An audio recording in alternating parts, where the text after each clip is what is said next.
பரம்பொருளாக விளங்குகின்ற திரு கைலைநாதனுடைய பேர் அருளினாலும் நால்வர் பெருமக்களுடைய குரு அருளினாலும் பல்லடம் மாநகரிலே பட்டேல் வீதியிலே அமைய பெற்றுள்ள சுமார் 1000 ஆண்டுகள் பழமையான இந்த அருளானந்தேஸ்வரர் திருக்கோவிலுடைய மகா கும்பாபிஷேகம் நடைபெறக்கூடிய முகூர்த்த நிர்ணய விவரங்களை அறிவிப்பதற்காக நாமும் நம்மை சார்ந்தவர்களும் இந்த லோகமும் சுபிட்சமடையும் பொருட்டாக இன்றைய நன்னாளிலே விநாயகர் வழிபாடு, கோமாதா வழிபாடு, ஏகாதச ருத்ர யாக பூஜைகள்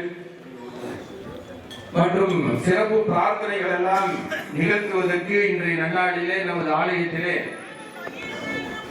இப்படியான பூஜைகள் செய்வதற்கு இறையருளும் குருவருளும் நமக்கு துணை செய்ததுள்ளது. அவ்வகையிலே வரி